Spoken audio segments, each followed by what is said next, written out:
appeared inside a wall. A door sprang up around it. I consider myself a storyteller. The lyrics are where I feel I have my gift. So finely drawn, I could not believe I found it. I loved poetry from the time I knew what a poem was. Blew it open wide. My childish mind followed on outside. And so I found myself among my heart's delights surrounded. I found that rhyming came really naturally to me. I always thought all children had a knack for it. I've learned through the years that that's not true. A world of wonder lay without, it was all of nature's calling. With field and forest, cloud and sun, cascades of salt water falling.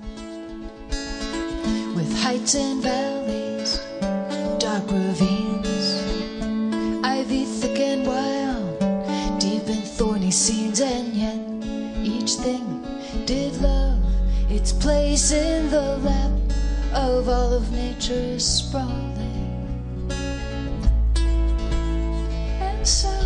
And so it goes.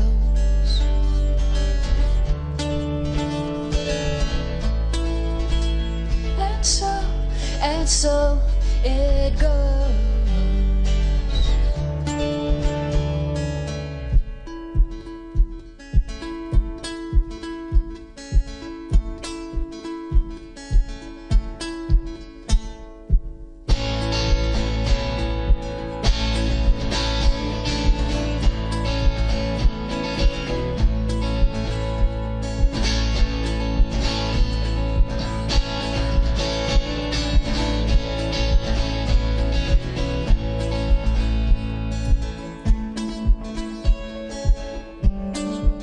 I was a very introverted, bookish child.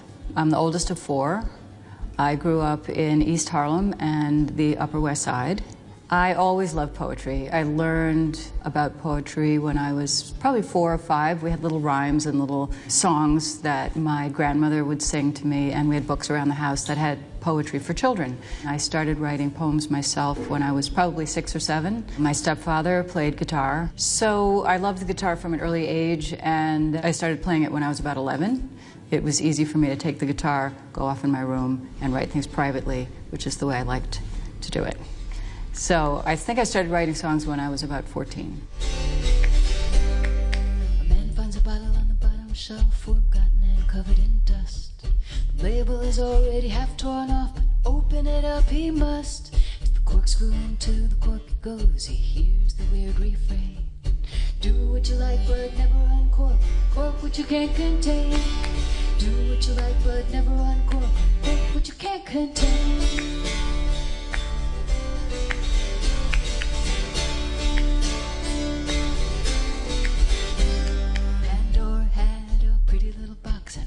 She kept it hidden, till one day she couldn't resist playing around with the lid. As the shadows grew and the demons flew, the song went around her brain. Do what you like, but never uncork. Cork what you can't contain. Do what you like, but never uncork. Cork what you can't contain.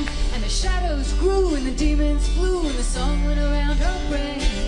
Do what you like, but never uncork. Cork what you can't contain.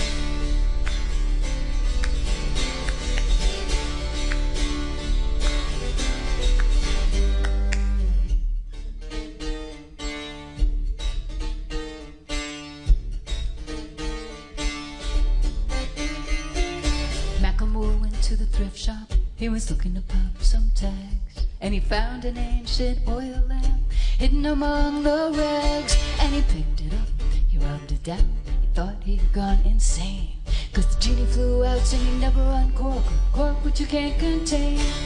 Genie flew out singing never uncork, cork what you can't contain. He picked it up, he rubbed it down, he thought he'd gone insane. Genie flew out singing never uncork, cork what you can't contain.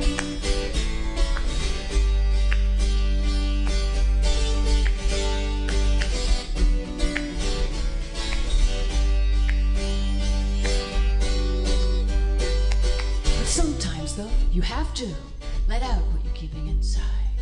If you keep it all in, then your head will spin and your mouth is all tongue-tied.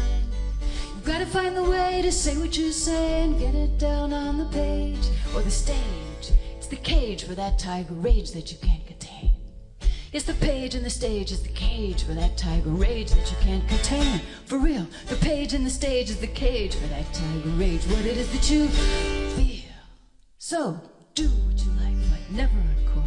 Cork what you can't contain. Do what you like, but you better uncork. Cork what you can't contain.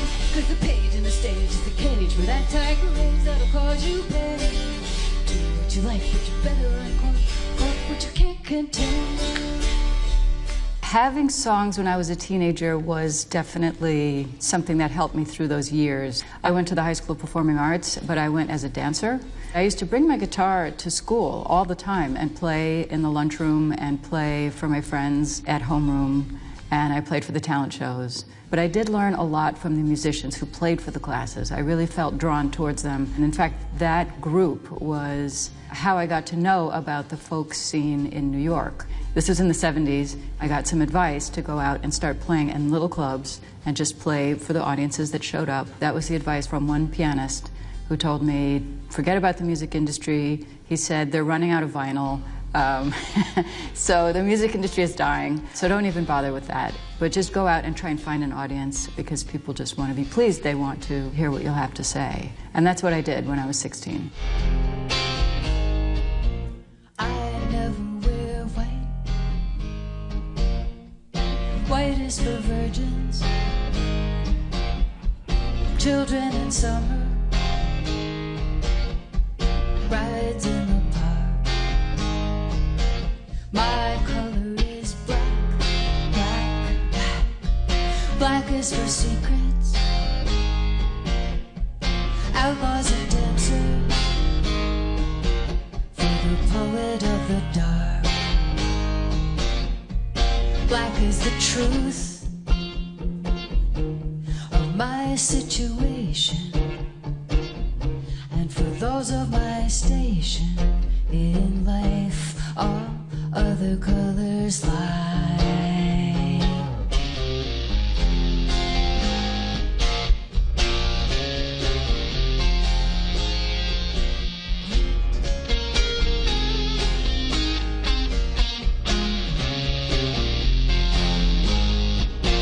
I never wear white. White is too blinding, always reminding of the innocent who fall. My color is black, black, black, for the crone and the bastard, for the schoolgirl in uniform, for the servant in the hall. Black is the truth of my situation, and for those of my station in life, all other colors lie. My color is black, black, black, like the gangster and widow. It's the shade and the shadow. It's the depth into your eye.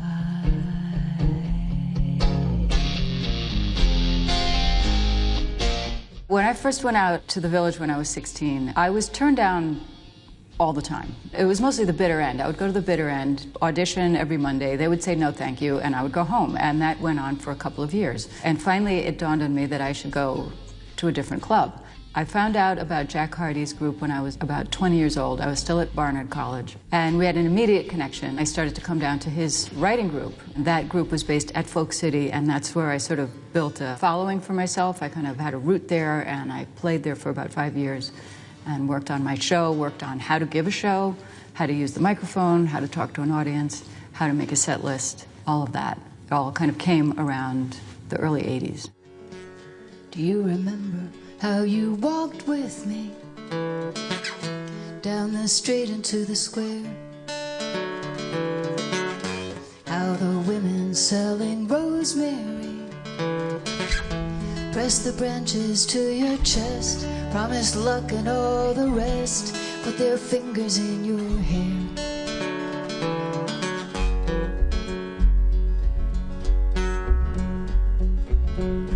I had met you just the day before, like an accident of fate.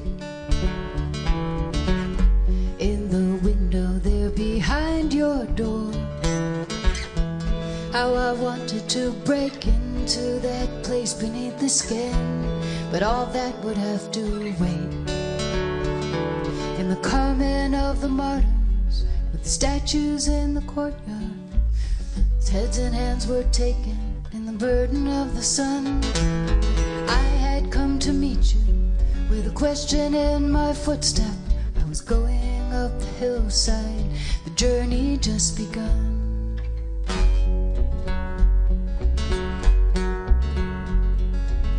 My sister says she never dreams at night. There are days when I know why. Those possibilities within her sight, with no way of coming true, 'cause some things just don't get through into this world, although they try.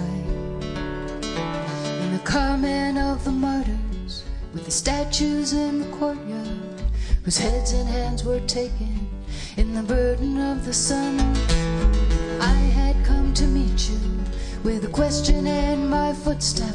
I was going up the hillside, the journey just begun. All I know of you is in my memory, and all I ask is you remember me.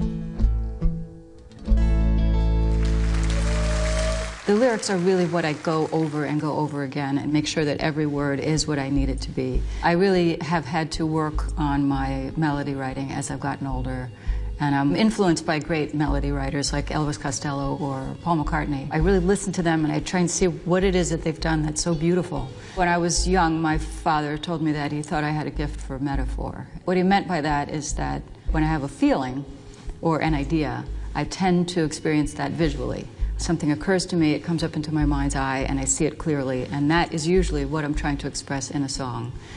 And if I have trouble writing a song, I try to zero in on the details of what it is that I see and try and articulate that as clearly as I can. For example, the song Small Blue Thing is really intended to be a love song, but I never say I love you in it, and I say today I am a small blue thing. So it was my way of expressing that emotion in that moment.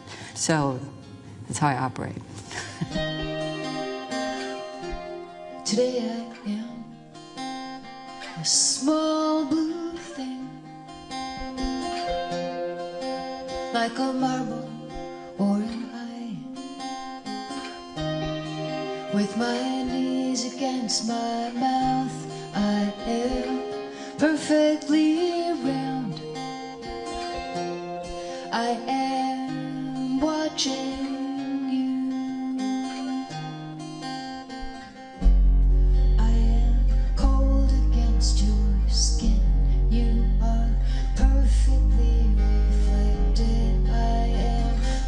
inside your pocket. I am lost against your fingers. I am falling down the stairs. I am skipping on the sidewalk. I am thrown against the sky. I am raining down in pieces. I am scattering like light, scattering like scattering like light. The song Marlena on the Wall, it was my first hit, really. When it came out, it was a hit in Israel and in the UK and in a few other places, and it did okay in the US too, but it sort of got my name out there. It's a song that I wrote based on a poster of Marlene Dietrich that I had on my wall when I was in my early 20s. I thought she was glamorous, but really tough and really intelligent and kind of a wise guy, and I liked all of that. It's sort of a song about that time period in my life. You've if I am in love with you, all this to say, what's it to you? Observe the blood, the rose tattoo of the fingerprints on me from you. Other evidence has shown that you and I are still alone. We skirt around the danger zone and don't talk about it later. Marlena watches from the wall, her mocking smile says it all, as she records the rise and fall of every soldier passing. But the only soldier now is me. I'm fighting things I cannot see. I think it's called my destiny that I am changing. Marlena on the wall.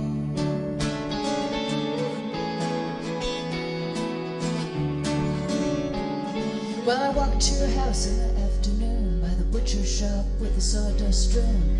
Don't give away the goods too soon is what you might have told me. And I tried so hard to resist when you held me in your handsome fist and reminded me of the night we kissed and of why I should be leaving.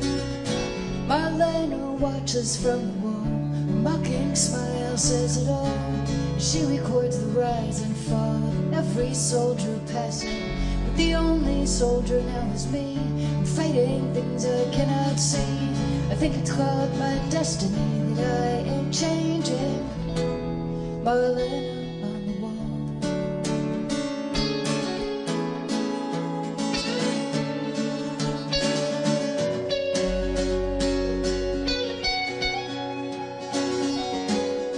I'm playing tonight with Jerry Leonard.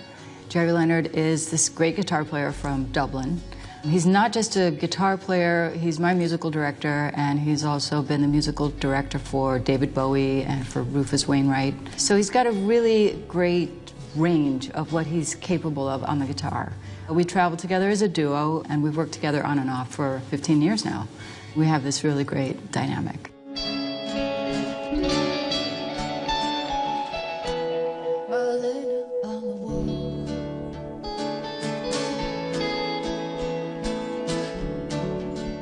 The song Luca is a song also that I'm very well known for. It's a song from the point of view of a child who's abused by his parents but can't say it. I had been inspired by Lou Reed. I was a huge fan of Lou Reed's. I listened to him from the time I was 19 onwards. Lou was fearless about writing about anything he wanted, and so listening to his records gave me that idea that I could express this idea through a song. And there was a boy who lived upstairs from me. His name was Luca.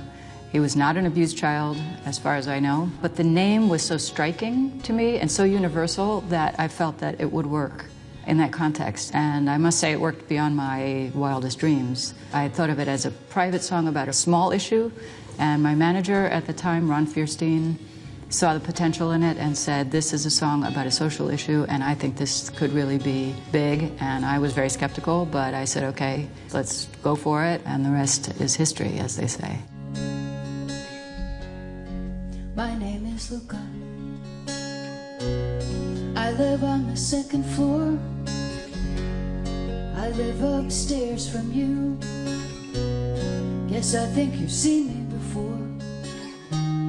If you hear something late at night, some kind of trouble, some kind of fight, just don't ask me what it was.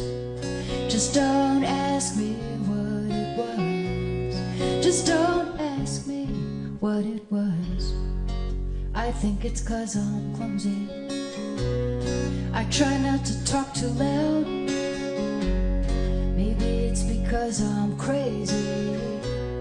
I try not to act too proud. And they only hit until you cry. After that, you don't ask why. You just don't argue anymore. Just don't argue anymore. Just don't argue anymore.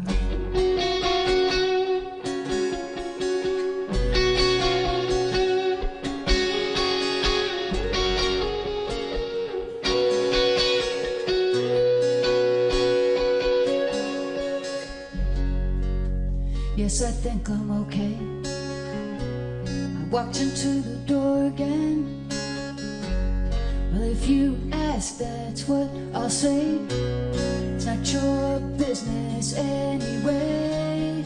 Guess I'd like to be alone, with nothing broken, nothing thrown. Just don't ask me how I am. Just don't ask me how I am. Just don't ask me how I am.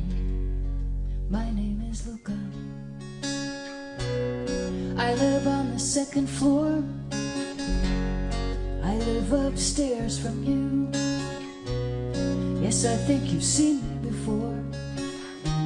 If you hear something late at night, some kind of trouble, some kind of fright, just don't ask me what it was. Just don't ask me what it was. Just don't ask me what it was. You only hit until you cry. After that, you don't ask why. Just don't argue anymore. Just don't argue anymore. Just don't argue anymore. Tom's Diner is a song I wrote back in 1981.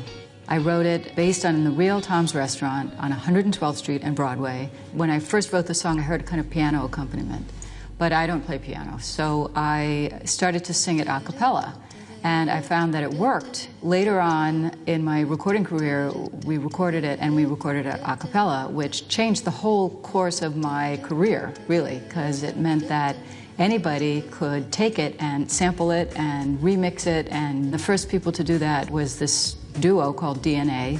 I just had a little ending. They made a chorus out of that ending. They put the beat to it, and it was huge. I realized immediately that this was really cool, and I gave it my wholehearted blessing. In fact, we bought it from them, and it was my idea to release it as a single. So since then, it's been covered, remixed, interpolated, and I've been very happy and continue to be happy with all the different versions.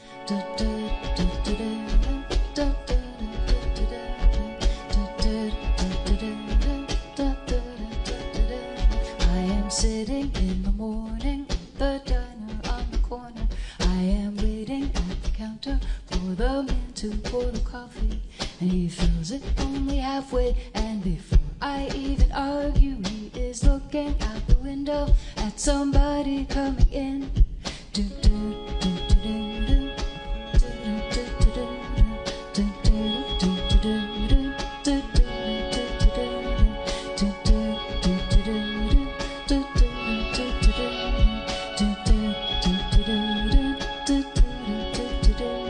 It is always nice to see you, says the man behind the counter to the woman who has come in. She is shaking her umbrella, and I look the other way as they are kissing their hellos, and I'm pretending not to see them, and instead I pour the milk.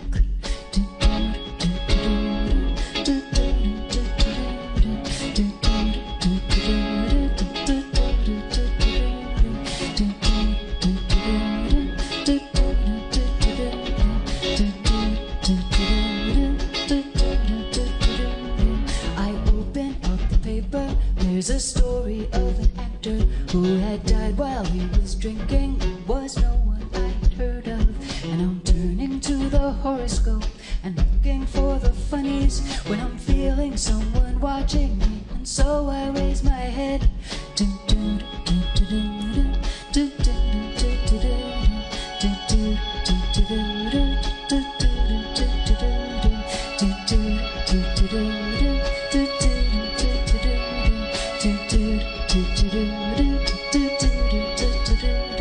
There's a woman on the outside looking inside. Does she see me?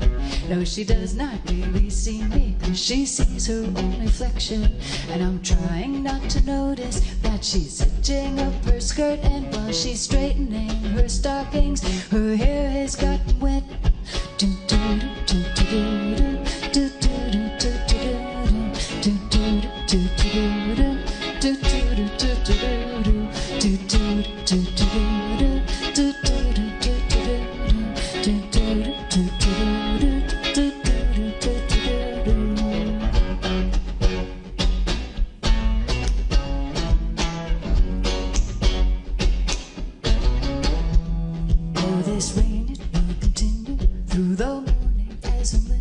to the bells of the cathedral.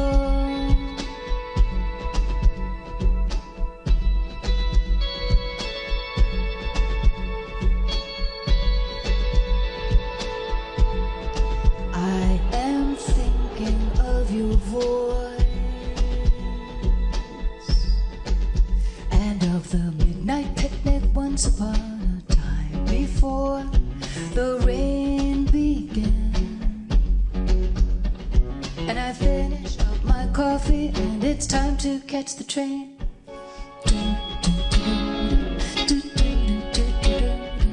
It is the 30th anniversary of my first album. And it's great, and I get a lot of people who saw me back then and have come back. There are some people who saw me back then and have recently discovered the new material. The name of the new album is Tales from the Realm of the Queen of Pentacles. Sounds very grand. I've been very happy with my career, and I love touring. It's what I still do. It's still how I make my living. This is how I expected to live my life, and it's how I live it. How I hate the Queen of Pentacles, sitting on her golden throne, in her domestic tyranny. All road leads back to her alone. The whole wide world is a great big drain, and the vortex is her heart. Her moods and wants and wishes and whims all take precedence on this chart. What do I know? My card's the Fool. The fool, the fool, that merry ruthless man with air beneath my footstep. And Providence as my plan. Providence as my plan. Oh, it's such expensive innocence, never knowing any cost. She throws around her finery for us to fetch when it gets lost.